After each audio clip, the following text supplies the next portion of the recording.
How much does a $300 truck really cost? This is a 1990 Isuzu pickup. Two-wheel drive, 5-speed manual, 2.3 liter 4-cylinder. Stick around to the end of the video to get a full cost breakdown. It's clearly not pretty under the hood, but it runs. It just didn't drive when I first got it, so immediately right off the bat, I replaced the clutch cable. I didn't take video of that because I needed to get this thing moving, and yeah, now it moves under its own power. But for 300 bucks, I really can't complain. It's not too bad. It's got a couple little dents and dings like that there, but it came with 3 spare wheels. The interior is overall pretty clean for a 90s vehicle. I think somebody once upon a time cared after this vehicle. And if you're waiting for a Triumph video, trust me, I have parts here and I am doing my best, and I'm going to get me a drive shaft here very soon. What I've done so far is fix the clutch, put air in a tire, change the spark plug wires and the spark plugs, and that is it. It is a running, driving vehicle. Doesn't run very well, doesn't drive very well, but it moves down the road. Next thing on the list is to change out a whole bunch of vacuum lines, because a lot of these are not in very good shape. All the ends are busted up and they leak. Well, I used all 10 feet of that vacuum line, and I just had to buy 3 more feet. I bought an extra 2, I think, but I've got a couple more little lines left, but the majority of them I think are complete and are good to go now. This is the aftermath of all of them. The majority of them kind of look like that on the end, and that obviously is an air leak, so I think this will help a whole bunch. I'm going to throw about another gallon of gasoline in the tank because I put 1.5 gallons in and it's still a little low, so I'm just going to put another gallon in just to be sure that it's not like running out of fuel. So in theory it should run a little smoother. It does have an exhaust leak around the muffler area, so that is a little loud, but it's not too bad.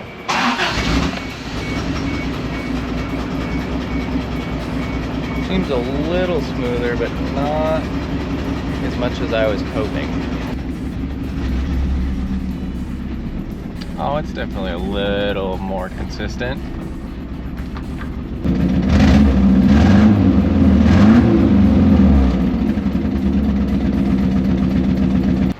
So I decided to go in a little deeper, and I found this one was completely busted and not connected. Obviously this one's not doing me any good, so that's certainly sucking air in. And there's a few more hoses down there below. I did pour a little bit of seafoam in the carburetor along with a bunch of seafoam in the gas tank. And I'm just gonna continue going through.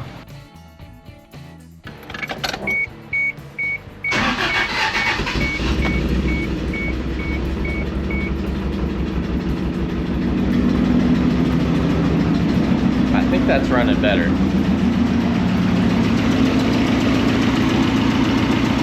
That doesn't shake nowhere near as much. It's still an old carbureted engine, so it's going to shake, but it doesn't shake nowhere near as much.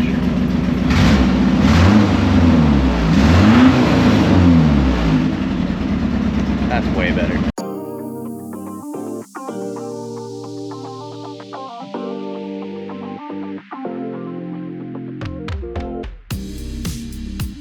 If you can see right down there, we have ourselves a little bit of a coolant leak right down there. So I've got a new radiator belt. I'm hoping that the radiator isn't cracked, but I have a feeling that might be the problem. Now I'm going to take care of all the fluids like the oil and the coolant in that radiator hose. Normally I'm a fan of buying the most high quality oil and parts for engines, but this was a $300 truck, so I bought a $2.50 oil filter along with a $19 bottle of oil. Now obviously she's got a little bit of rust and some oil leaks, but you can't expect too much from a $300 truck. I'm happy it just has frame rails that still exist. So we're looking pretty good as of right now. I'm gonna go ahead and get that oil drained out. Kind of looks like this filter hasn't been replaced in, I don't know if ever. So we're gonna start on the oil.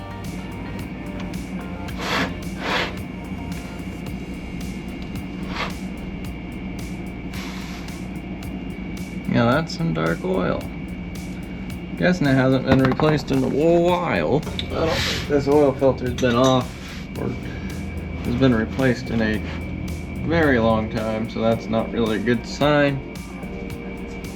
A lot of people don't care, but I like to see what oil filter brand the previous people used, and it's kind of looking like the same exact one as the Super Tech that I bought, but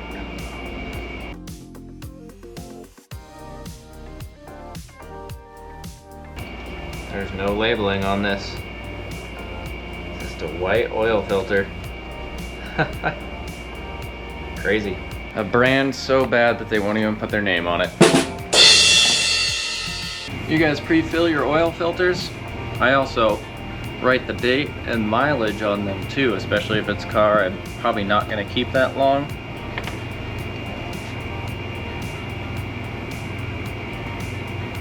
I do it just a little bit.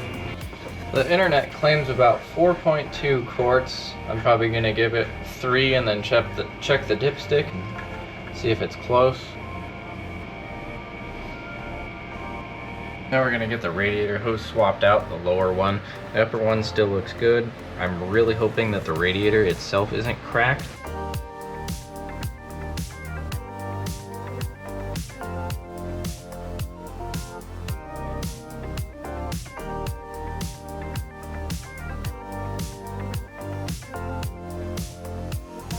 There we are, we got our new hose on down there, if you can see that. Hopefully it won't leak anymore.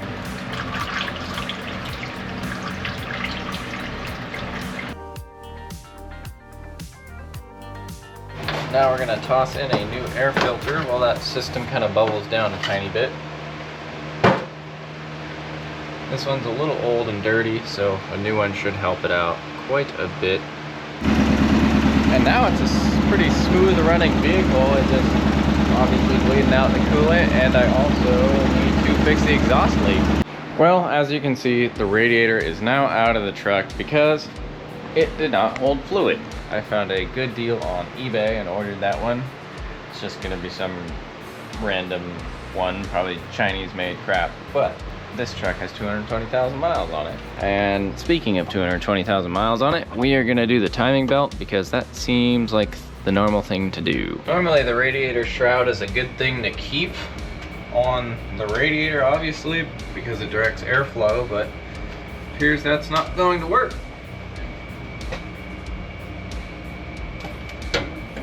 And this radiator actually has a spot for like air conditioning stuff, and or I guess that's transmission cooler. I don't know what these are.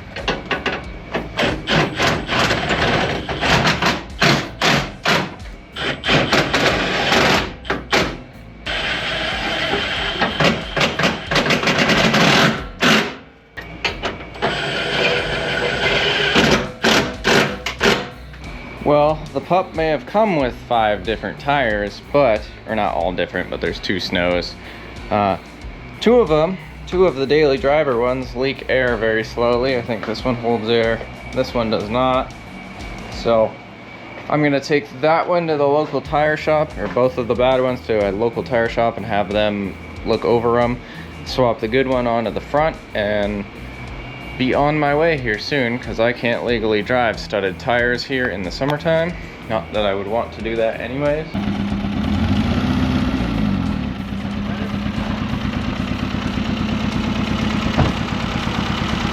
That's gonna continue to get loose. That was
Alright guys, well, as you saw in the last couple of clips, I actually did take the truck out and go for a drive.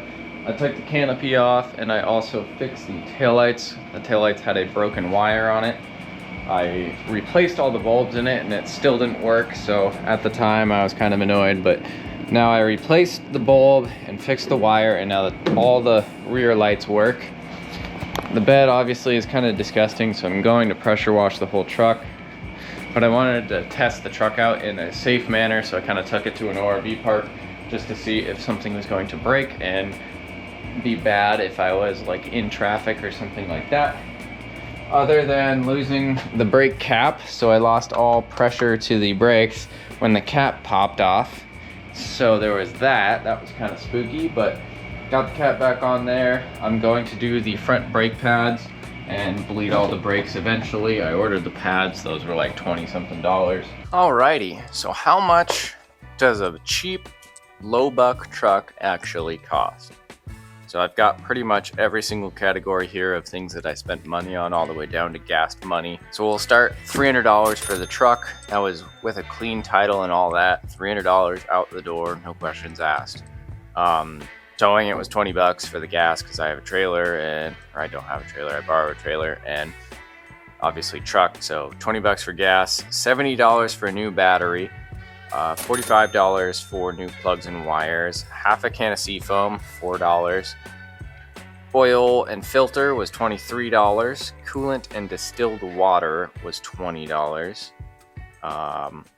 vacuum hoses was $35. I think I used like 13 feet of vacuum hose, so 35 bucks. Clutch cable was 50 bucks. The DIY firewall fix was just spare metal I had lying around, so that was free. Clutch spring 20 bucks. Air filter was $18. And that was kind of the first round of things that I bought to fix the truck, so that was the first round to get it kind of moving and functioning. The registration was basically the same price as the truck, so that kind of sucked. It was $260. Tail lights and blinker bulbs for the rear were $14. Taillight switch was $6. I never actually installed that because I found a broken wire on the back of the truck. Not a big deal. Somebody has that for the future because apparently it's a common common problem with these, so if I keep it that long, then I'll have a spare. Radiator was $90. That was unfortunate. I thought it was the radiator hose leaking, but it turned out to be broken radiator. And timing belt and tensioner was $38, and I actually opted for the nice ones. I went with the Gates brand, and that was extremely cheap. Most of the parts for this, I went with the cheapest bottom dollar, not absolute garbage, but as cheap as I possibly could, basically. And that kind of second category of things that I ordered was $408 total. The first one was $605. And here's kind of the third category. There was 4 categories. Third category was fuel filter, serpentine belt, tires I had fixed because the beads just kept popping off. They were rusty beads, so I just had a shop fix it for me. That was $50. 4 ball joints, I have yet to install those. Those will make the car or the truck drive a lot nicer. Those were $65 because I went with a cheaper brand. Front brake pads. The brake pads on the front are pretty much gone. The rotors appear to be good still, so I'm going to resurface those. The brake pads themselves are $27. Resurfacing rotors is to be determined. That's probably like $10 to $15 per. So another $30. Let's see. So the fourth category now was things I literally just ordered. Were $100 for the shocks, all 4 shocks, because they're completely blown out. The muffler. I got a new muffler, but I think the cat. I may have to do something with the catalytic converter because I think it has a hole in it too. I don't really want to deal with that, but we'll see what happens. Yeah, the muffler was $40. With the total for that category was $170. All things said and done with this, once I have completely put everything on the truck, came out to $1,363. So that's a much bigger number than $300. And this I've done basically everything that should be done to this truck to get it to drive down the road. Clearly, when you buy a $300 truck, it's not going to be, probably not going to be running and driving very well at the minimum. This one does run and drive, as you've seen in the videos, but she's a lot better than she was, that is for certain. And if you can tell in the video, I picked up a little microphone. Hopefully the audio is better at the end of this video, because a bunch of people were complaining that the audio wasn't very good, so I'm trying to step up the game here and make it a little bit better for you guys. But anyways, that's going to be the end of this video. You might see the truck again, you might not see the truck again, who knows. I might sell it, I might keep it, we'll find out. But anyways, if you liked the video, please like, comment, and subscribe, and I will see you in the next one.